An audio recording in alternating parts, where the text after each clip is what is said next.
Oke teman-teman, kembali lagi dengan saya Ridwan di video tutorial Shopee untuk pemula.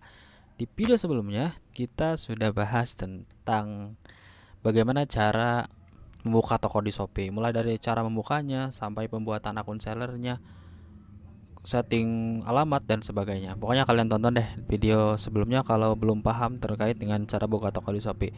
Nah, selanjutnya gimana cara menentukan nama dan branding toko di Shopee. Kenapa ini penting dibahas? Karena biasanya orang menggunakan nama-nama toko itu ya asal aja. Sebenarnya nggak salah, cuman kurang tepat.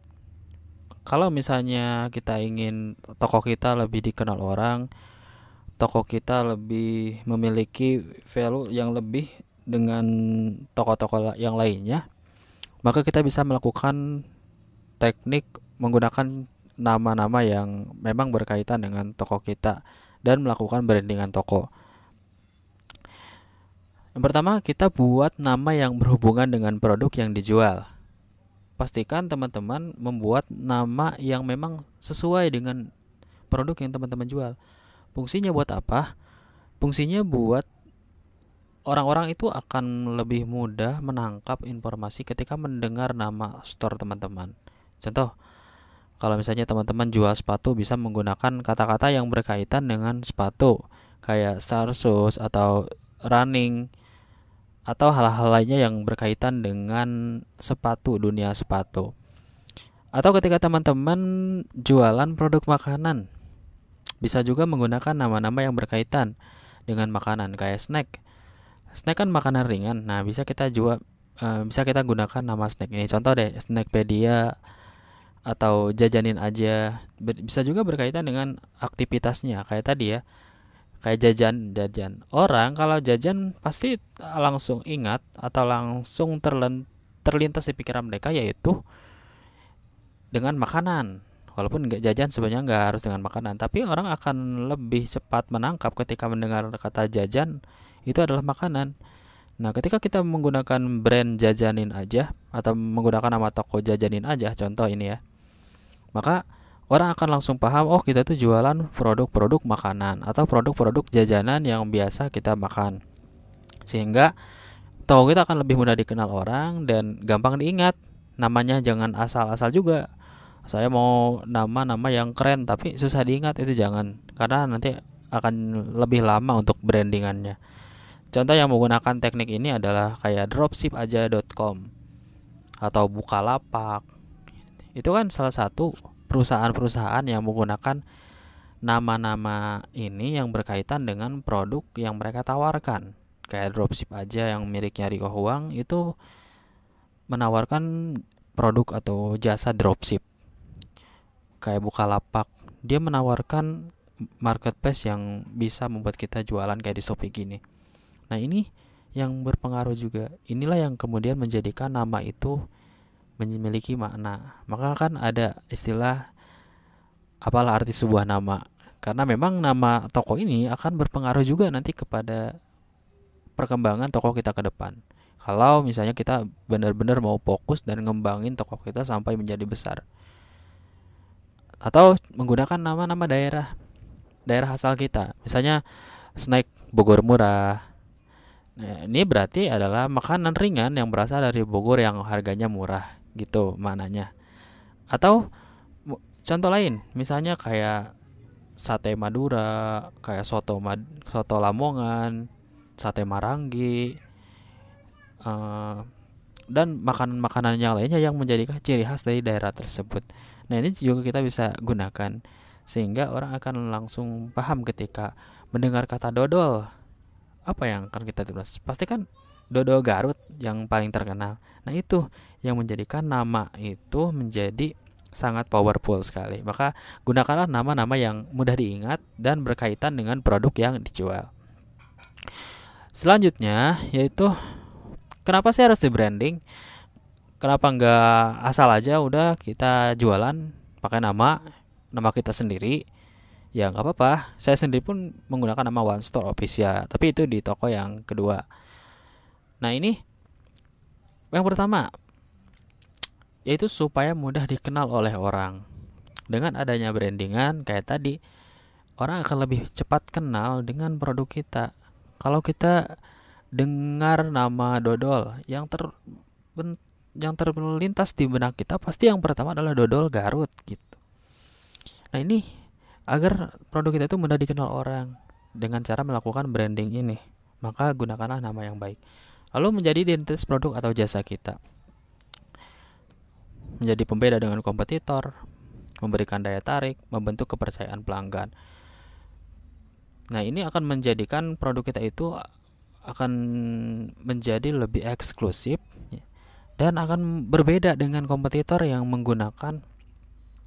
tidak melakukan branding. Kita bisa lihat harga produk yang brand dengan produk yang non brand itu jauh lebih tinggi.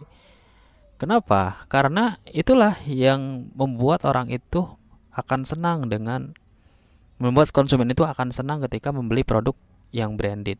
Dan disinilah kita pentingnya melakukan branding toko kita. Walaupun kita belum bisa membuat brand yang besar, setidaknya kita belajar membangun brand mulai dari toko yang sederhana. Apalagi ketika kita main di produk yang umum, artinya orang tuh banyak yang jual. Nah, kita bisa gunakan branding ini. Sederhananya kita gunakan branding dari thumbnail, dari banner, dari pelayanan, dari kata kunci. Nah, itu yang akan membuat toko kita itu akan lebih mudah dikenal orang ketika kita melakukan brandingan. Caranya seperti apa? Nanti kita akan belajar sama-sama. Memberikan daya tarik juga ya, karena tertarik. Oke, kita masuk ke contoh deh. Nah, di sini ada 2 foto. Yang pertama, coba lihat, perhatikan di foto yang pertama. Di foto yang pertama, pasti ketika kita melihat lambang tersebut atau toko kayak gini lambangnya, kayak ini. Nah, ini pasti yang kita nggak perlu dikasih tahu pun pasti, oh ini pasti tokonya McD. Gak mungkin kan ini tokonya Mahmud gitu, atau tokonya Maimunah, kan gak mungkin. Karena kan ini M. Oh, M apa ya? Pasti orang akan langsung ingat, oh McD. Kenapa orang bisa ingat? Karena McD melakukan branding. Salah satunya adalah di logo dan warna. Apakah mereka pernah menggunakan warna biru di sini? Tidak pernah. Apakah mereka pernah membuat M-nya ini nggak kayak gini gitu, dirubah fontnya? Enggak. Nah, inilah yang menjadikan branding itu kuat, sehingga orang ketika melihat itu langsung teringat. Ketika membuat logo itu harus seperti ini ya. Harus melakukan branding itu harus konsisten. Jadi jangan dirubah-rubah. Misalnya hari ini nama toko kita adalah Snackpedia, besok kita jadi misalkan jadi Snackin aja. Jangan. Jadi harus konsisten sampai orang-orang tuh terngiang-ngiang gitu. Istilah kerennya terngiang-ngiang dengan produk kita, terngiang-ngiang dengan brand yang kita buat. Seperti itu. Atau yang kedua nih, contoh, ini apa? Pasti sebagian besar akan menjawab ini adalah botol Aqua. Padahal ini adalah bukan botol Aqua, ini adalah botol air mineral. Aqua itu adalah nama merek. Sehingga orang-orang ketika melihat ini akan, oh ini nama Aqua, ini botol Aqua. Padahal kan belum tentu botol Aqua, bisa saja itu botol dari produk atau perusahaan lainnya.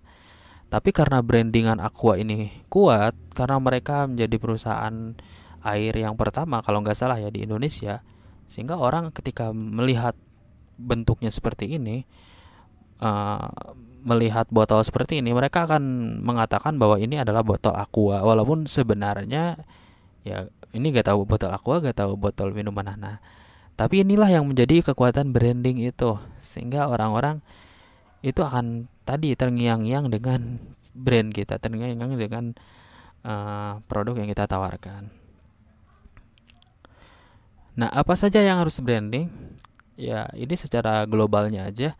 Mungkin teman-teman yang paham desain atau yang paham di bidang branding ini akan lebih paham lagi ya. Tapi ini hanya kepada teman-teman yang baru mengenal apa itu branding aja. Nah, apa saja yang harus di branding? Minimal 3 ini. Yang pertama logo. Ini kalau kita jualan di Shopee ya. Kalau kita jualan di Shopee, minimal 3 ini yang menjadi brandingan kita. Logo, pastikan kita membuat logo yang baik ya. Jangan membuat logo yang asal-asalan, foto kita sendiri. Jangan. Usahakan menggunakan logo-logo yang bagus, yang ciamik, yang orang itu tertarik dengan kita. Nah, membuat logo pun gimana caranya? Nanti kita akan belajar juga buat logo yang sederhana aja. Karena kalau buat logo yang profesional harganya bisa jutaan rupiah. Karena kita masih belajar, ya udah kita buat logo, nanti insya Allah kita akan buat tutorialnya khusus membuat ketiga ini. Karena kalau dijelaskan di satu video akan lebih panjang. Logo, yang pertama logo berperan sangat penting dalam branding. Logo ini akan menjadi identitas yang paling diingat oleh orang ketika karena logo ini akan apa? Karena logo ini akan membuat orang tuh langsung teringat dengan produk kita. Contoh kayak tadi ya, kayak McD. Dan logo ini akan menjadi salah satu visi misi dari perusahaan yang dibentuk atau yang dituangkan dalam bentuk logo ini. Nah, kalau kita kaitkan dengan Allshop, logo ini akan berkaitan dengan produk yang kita jual. Nah, maka usahakan gunakan logo-logo yang bagus. Bisa kita buat logo itu di Canva, di logo maker, atau di logo generator juga bisa. Kalau yang mau lebih profesional, kita bisa pesan ke para desainer pastinya. Yang kedua, banner. Kenapa banner juga harus ya? Kayak tadi contohnya. Nanti kita akan lihat kayak contohnya. Thumbnail juga harus menarik. Thumbnail yang menarik akan memancing orang untuk mengklik produk yang kita tawarkan. Karena kalau kita membuat thumbnail asal-asalan, ya orang akan tidak tertarik gitu. Jangankan mereka melihat produk kita, mengklik pun mereka nggak mau gitu. Maka harus kita buat thumbnail yang menarik. Contoh deh, ini yang saya lakukan. Contoh ini adalah toko saya yang keberapa ya? Ketiga atau keempat mungkin. Ya, ketiga. Nah, ini contoh branding. Jadi kita melakukan branding mulai dari thumbnailnya. Di sini thumbnail, ini logo. Logo saya buat seperti ini biar orang tuh paham, oh saya ya menjual produk-produk muslim. Ada kata muslimnya. Nah, berkah shop. Saya mengharapkan toko ini menjadi berkah gitu. Menjadi berkah dan menjual produk-produk muslim. Nah, ini salah satunya branding yang saya lakukan di thumbnail. Yaitu ini sama semua, kayak thumbnailnya sama semua. Sehingga ketika orang berkunjung ke toko kita, mereka akan tertarik gitu, akan nyaman lama-lama di toko kita karena tersusun dengan rapi seperti ini. Nah, ini kenapa beda? Ini kemarin saya lakukan perubahan dulu. Lakukan rebranding. Tapi tetap sama ya, warnanya harus konsisten seperti ini. Ini untuk apa? Untuk memancing orang mengklik kita. Nah, contoh ini produk yang 50 terjual, ini yang baru satu. Nah, ini bisa kita gunakan branding seperti ini. Caranya gimana? Caranya kita bisa buat di Canva atau di PixArt juga bisa. Nanti kita akan belajar juga sama-sama membuat thumbnail yang menarik. Nah, ini contoh thumbnail yang menarik. Contoh banner juga sama ya. Kita harus juga membuat banner seperti ini. Desain kekinian, harga terjangkau. Dapatkan sekarang juga. Banyak varian warna dan desain yang bisa kamu pilih sendiri. Nah, order sekarang. Nah, kayak gitu contohnya. Jadi orang tuh ketika berkunjung atau mengklik ke toko kita, mereka akan nyaman dengan apa yang ada di toko kita. Nah, itu saja untuk video kali ini. Mudah-mudahan bermanfaat untuk teman-teman, dan selesai menonton video ini, coba teman-teman silahkan tentukan nama toko teman-teman yang mau teman-teman buat. Kalau misalnya teman-teman udah punya produk nih, nah kira-kira apa nih, toko apa yang belum ada dan bagus untuk kita gunakan untuk kita gunakan di toko. Maka tuliskan di kertas lembar, lalu nanti kita akan belajar membuat logo dan banner sebagainya, supaya toko kita lebih menarik lagi. Seperti itu. Dan sebagai penutup, seperti biasa kita akhiri dengan kutipan yang berfaedah. Ini ada kutipan dari Albert Einstein. Hidup itu seperti mengendarai sepeda. Untuk menjaga keseimbangan, Anda harus terus bergerak. Agar toko kita rame, agar orderan kita banyak, ya kita harus terus bergerak, berusaha supaya kita bisa memiliki penghasilan yang banyak, penghasilan yang tambahan yang tak terbatas gitu. Ya, terima kasih untuk video kali ini. Mudah-mudahan bermanfaat untuk teman-teman semua. Jika suka dengan video ini, silahkan di like dan subscribe, dan nyalakan tombol loncengnya supaya tidak ketinggalan video-video terbaru lainnya. Dan sampai jumpa.